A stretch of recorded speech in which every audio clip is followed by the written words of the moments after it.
Welcome to the Specialty Pharmacy Podcast. This Specialty Pharmacy Podcast is a collaboration with the National Association of Specialty Pharmacy, the NASP, and the Pharmacy Podcast Network. The mission of the National Association of Specialty Pharmacy is to improve specialty pharmacy practice by promoting continuing professional education and certification of specialty pharmacists, while advocating for public policies that ensure patient access to specialty medications. As the healthcare industry's leading podcast dedicated to the pharmacy profession, the Pharmacy Podcast Network is proud to bring our listeners the Specialty Pharmacy Podcast in partnership with the NASP. Welcome to another episode of the Specialty Pharmacy Podcast Show, part of the leading Pharmacy Podcast Network. I'm your host, Christopher Kennedy. Today we feature a topic that is paramount to advancing specialty pharmacy progress, and that topic is accreditation, more specifically URAC accreditation. As pharmacies shift to patient-centric models of care, I think this is a phenomenal guest to have with us, and that is the Director of Pharmacy at URAC, Heather Bonomi. Welcome, Heather. Please tell us a little bit about yourself and your role at URAC. Thank you, Chris. I'm super happy to be here, so thank you so much for inviting me. First, I'd like to take a quick step back and talk really briefly about who URAC is. So URAC is an independent accreditor of healthcare organizations. In the specialty pharmacy space, I think we're pretty well known. We're often referred to as the gold standard accreditor, but we're one of the organizations that offers specialty pharmacy accreditation. But we do offer accreditation programs across healthcare. I don't know if a lot of pharmacy folks know that, but we also do accrediting in utilization management, case management, disease management, health plans, and we're always continuing to work to develop new programs too. In fact, recently we launched a telehealth program, and we're currently working on the launch of a genetics precision medicine program. So we're always trying to follow where healthcare is going and make sure that we have programs to address that. But as you mentioned, I'm the Director of Pharmacy at URAC, so I do focus very much on the pharmacy space. So the two main things that I do in my role is, first off, I work with URAC's Pharmacy Advisory Group. So this is a group of representatives of industry leaders from all areas of pharmacy that come together, and they advise URAC on what standards are important and should be included in our programs. They also help us with any interpretations of standards. They help us to revise standards. So we really rely heavily on these folks to help guide the development of our standards and really the content of our programs. The second thing I get to do at URAC is I get to work with the team of accreditation reviewers. So these are the folks that work with applicants to make sure that they understand the expectations of the accreditation program, and will work with applicants and go on site to conduct reviews of the applicants to make sure that they are complying with all the standards. And all of our reviewers, they're staff, and they're comprised of pharmacists and nurses. So clinicians who really understand the healthcare space and what the folks who are working in pharmacies are going through and working on and focused on. So I get to work with those folks too. It's actually a lot of fun. That sounds like it. It sounds like there's a tremendous amount of innovation going on within URAC as well. I wasn't familiar with the telehealth program, so look forward to learning more about that. Where did you come from before URAC, Heather? You're a pharmacist by trade then? Oh, thanks. Yep, I am a pharmacist by trade. I've been a pharmacist for, about 17 years now, and I've been with URAC for almost 3 years. And before that, I worked with at a large PBM for many years, and I worked with a lot of different clients within that PBM. So I worked with some employers to help them manage their pharmacy benefits. I also worked with some health plans and got to partner with them on designing and working on Medicaid programs, and I got to do some exchange programs and Medicare programs and all sorts of things like that. So that's what I did before I came to URAC. That's great. I'm always a fan of folks that are in leadership that bring a breadth of perspective like you have. So I think that's wonderful to learn. So as we end 2017, which I can't believe that we're close to entering November here. Where's URAC headed in 2018? I know you touched on a few of the programs in your intro there, but can you expand upon where the initiatives lie for 2018 at URAC? Sure. So you're right. We are going to continue to promote some of our newer programs like telehealth and continue working on the launch of the genetic precision medicine program. But one of the really big things that we're focused on in 2018 is the rollout of the new core version 4.0 standards. So just to take a step back, the core standards are a set of standards that establish really the foundational quality and compliance of requirements for URAC's accreditation programs. And this is a set of standards that any healthcare organization should adhere to be a quality healthcare organization.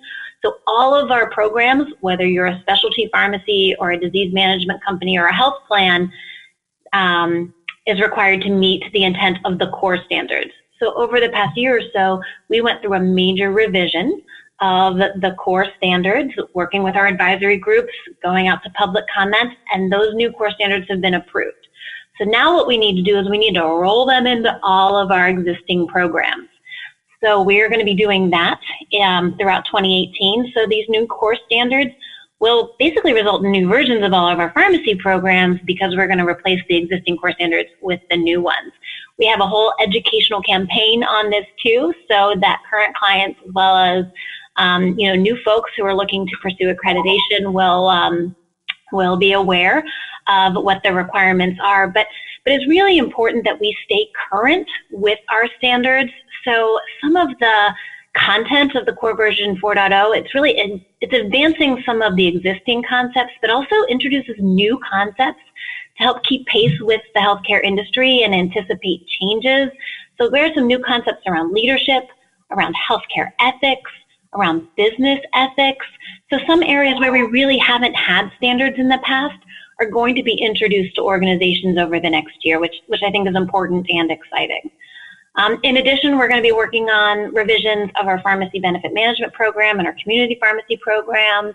So certainly a lot of activity in 2018. Is the best place to learn more about that initiative on the website then? Yeah, yes, absolutely. And we recently held a webinar as well. So there's some good information about that. So I guess that leads us to a question that I asked myself being in a leadership position at a specialty pharmacy about a year ago. And that is, if I am a pharmacy today and I'm not accredited, but I'm in the market and I'm looking at the different options that are out there, what should I be looking for and what specifically differentiates URAC from your background? Mm-hmm. Yeah. So I want to answer that question a couple of ways. First of all, if you are, the leader of a pharmacy organization, how should you be looking at accreditation? And then I'll talk a little bit about what I think makes URAC a little bit different. But Right. If you are a pharmacy leader, accreditation it's often a requirement for network participation, right? We know that many payers require accreditation and sometimes specifically URAC accreditation for network inclusion. And that's one way to look at accreditation as a requirement, but it's also a process and it can be so much more. If you think of it more from the perspective that accreditation, it's a way to organize and demonstrate your commitment to quality. So I would encourage leaders to recognize that accreditation is more than just a requirement, but it's a tool. So you can use the standards as a framework to build quality in your organization. You can use the process almost as an analysis to say, hey, where am I meeting the standards and where am I falling short? So I need to focus on these areas, right? Where do I need to educate myself or my staff to learn more about some concepts, some metrics, some operations, so that I am performing at a different level?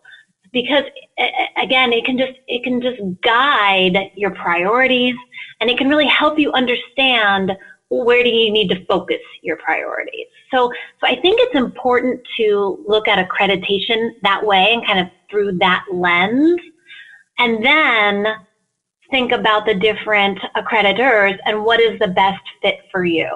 So from the perspective of URAC, we're an independent accreditor. We rely on industry leaders to guide the development of our standards. We really pride ourselves on holding organizations to key quality standards. I also think that, we're unique because our accreditation review process is unique. So when an organization signs up for accreditation, we first start out with a desktop review. And I almost think that the term desktop review doesn't really encompass exactly all the activity that's going to happen there, right? So this is a very comprehensive, iterative process. So URAC uses this desktop review to review an organization's documentation, basically to make sure that you're ready for us to come on site and do a validation review. So an applicant is going to submit documentation for every standard of the program, and a URAC reviewer, again, one of our clinicians, is going to evaluate that submission to confirm compliance with the standards. And if something in that documentation doesn't meet the intent of the standard, we're going to provide recommendations through a scoring process. And we're going to give applicants an opportunity to submit additional or amended documentation through a request for information process. And what this does is this helps organizations, this feedback we're providing, helps organizations prepare for accreditation so that they know before we ever come on site, like, is this policy or is this SOP going to help us meet the intent of that standard? Because we really want organizations to be prepared when we come on site so that we can evaluate that they are a quality organization and we can see that quality in practice. So we go through this desktop review process, and the desktop review can take 4 months or so because there might be some back and forth with recommendations and updating your documentation. But again, we feel really strongly that this time and this work that is done ahead of time really helps to prepare an organization for the validation review. Because then when we come on site, it's pretty comprehensive. We're going to do interviews with your leadership, with your staff. We're going to do an observation, a tour of the pharmacy. We're going to do patient file reviews. We're going to do documentation review. It's pretty comprehensive, but we think that our process really sets organizations up for success. Well, I think what stands out to me earlier in your conversation with me, you mentioned the quality framework, and I really think from a firsthand perspective, I had the experience of going through the URAC process, and I think that really resonated within our organization, and the organizational component of really getting around what the outcomes of those processes can do to improve care. So I am in complete agreement that from our perspective, we experienced that firsthand, and I think that for other industry executives that are looking at URAC as a potential accreditation arm, that it's well worth the time. On that note, we're going to take a quick break and get a message in here from one of our sponsors, and we will return right after that with Heather Bonomi from URAC. As the specialty pharmacy landscape continues to rapidly evolve, a new patient-centered approach to care has emerged. Physicians, payers, employer groups, and manufacturers are demanding an alternative to the traditional pharmacy product distribution model. Heritage Biologics Rare Disease Outcomes Management Program delivers a first-in-class value-based specialty pharmacy solution that has turned patient experience into a measurable outcome. Patient-reported outcomes, measures, and quality-of-life assessments are combined with pharmacy patient experience metrics to provide real-time analytics for all stakeholders involved in the continuum of care for each patient. Heritage's commitment to this high-performance collaborative care model is redefining the way accountability measures can improve outcomes. Are you happy with your current pharmacy partner? Maybe it's time to expect more. Maybe it's time to measure more. Heritage Biologics. We measure it, we report it, we share it. All right, we're back. It is the Specialty Pharmacy Podcast Show, and we are with URAC's Heather Bonomi. The last question we just reviewed was, what would I be looking for when I'm evaluating different accreditation opportunities? And now I'd like to dig a little bit deeper. I know that from an executive perspective, and that hopefully this isn't offensive, Heather, but it kind of sent a shudder down my spine of intimidation when I thought about all the work ahead in our journey towards accreditation. I know that there are other folks that think about the time and resources and staffing the overall commitment level is very high. Where would you tell somebody to start if they were going from scratch? What would be your direction for somebody that says, today we're not URAC accredited, but tomorrow in the near future we would like to be? Yeah, and really, it is a commitment, and it's a commitment from all levels of the organization, from senior leadership to all of the staff that's doing the great work within your pharmacy. The first thing is to research the different accreditations and understand the program that's right for your organization. So what are your goals? Is your goal network requirement? If so, do your homework and make sure that the accreditation you're seeking is a requirement for the network. If your goal is continuous quality improvement, if your goal is operational excellence, if your goal is increasing your patient base, increasing your provider networks, take a step back and think about what your goal is and make sure that you have the right accreditation program. And then again, I really think it comes back to using the standards as a framework and taking a look at what your operations are today and conducting a gap analysis. Where are those gaps and where do I need to focus? We know that standards promote a quality organization, and an organization that focuses on quality is going to provide the best care for their patients, so that's great. But what do you need to focus on? Where are you falling short? And I hear you, Chris, because we do hear the intimidation piece from a lot of folks, because our standards are rigorous and they're really comprehensive. But honestly, what we hear most after an organization achieves accreditation is, thank you for making us a better organization. We are providing better services to our patients. And again, that's what it's all about, because of the infrastructure that we have created in order to meet the accreditation standards. Yeah, no, I think it's great that podcasts like this can somewhat uncover that common and consistent maybe concern, because I think intimidation also, the outcome of that can be a great policy advancement that truly will impact the quality of a patient's experience. And that leads us to my other question that I have here is around the patient-centered solution movement, if you will. I think that URAC has embraced this movement pretty proactively. And if I'm a consumer today, I'm probably more educated than ever before about the different options I have in healthcare.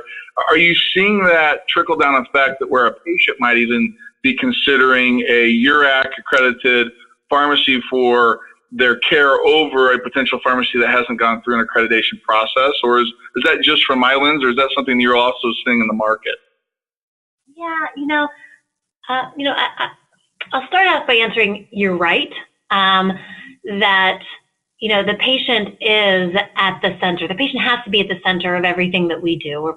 That's got to be our focus. And from an accreditation standards perspective, we always keep the patient in mind. And URAC Specialty Pharmacy program, I always say our whole series of patient management standards, it is all about what makes a specialty pharmacy, right? You got to focus on the patient. You have to do clinical assessments.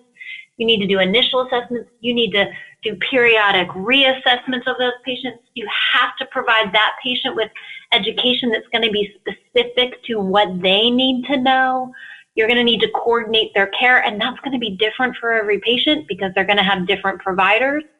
And the key is, too, within the accreditation standards, is you have to have the ability to demonstrate the value of the services you're providing for your patients. So you're doing all this work, right?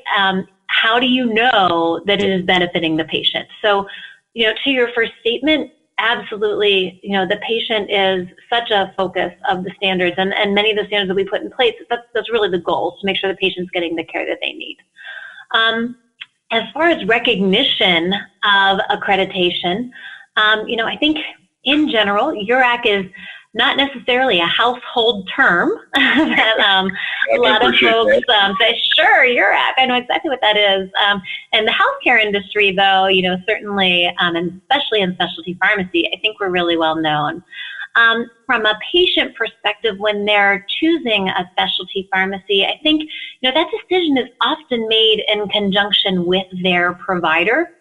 And that provider is going to make a referral to a specific specialty pharmacy. And I think that's still how we're seeing most patients selecting their specialty pharmacy. The other thing that we talk about to organizations that are working through accreditation is, again, it goes back to being able to demonstrate the value of all those patient management services that you're providing by measuring your outcomes. Because if you can measure concrete outcomes around the services that you're providing, then you can communicate those outcomes to the different providers in your community or even across the country to say, hey, here are the services we're providing. Here's how we know they're working and how we know they're benefiting your patients. So, we'd really like you to refer your patients to our specialty pharmacy. I think that's most how we're seeing this manifest today. Very good. Yeah, I think that from the position that I sit in, I look at 2,500 thereabout specialty pharmacies. That number is tossed around in the marketplace, and I'm not sure the exact number of URAC accredited pharmacies. I think it's upwards of the 400 range or something like that. Am I close with that, Heather? Yeah, there's about 400 different across all of our pharmacy programs. You're right. Yeah. It's now exceeded 400. Mm-hmm. And so for me, whether I'm a consumer or I'm a healthcare executive, I look at there as being a great opportunity, because I think the other great thing about URAC is it allows pharmacies to communicate kind of in the same language, if you will. We've worked with referral partners, for example, that are also URAC accredited, because we're confident if we, for example, weren't able to service a patient, the question mark often comes back to us, well, where do we send or help facilitate a transition then? And for us, it's been knowing that there are standards in place in which companies, not only from a policy standpoint, but culturally are speaking in the same terms. And I think you guys have done a great job of facilitating that network, if you will. So to end things off here, thank you for your time. I really appreciate the insights you've shared. And more importantly, I'm very confident that there are some executives and other folks out there that were looking for some guidance. And if they were to reach out to you, Heather, is the best place to start to reach out to URAC is through the website, I would assume? Yep, that's absolutely where to go. Great. Well, thank you. And thank you to all of our listeners who joined for another segment of the Specialty Pharmacy Podcast Show. I'm Christopher Kennedy, and we look forward to seeing you again soon. Thanks for listening to the Specialty Pharmacy Podcast. Be sure to share this podcast with your fellow pharmacists, doctors, and healthcare providers dedicated to optimal patient care. If you have ideas for future episode topics, please email the Pharmacy Podcast Network. Send your message to publisher@pharmacypodcast.com.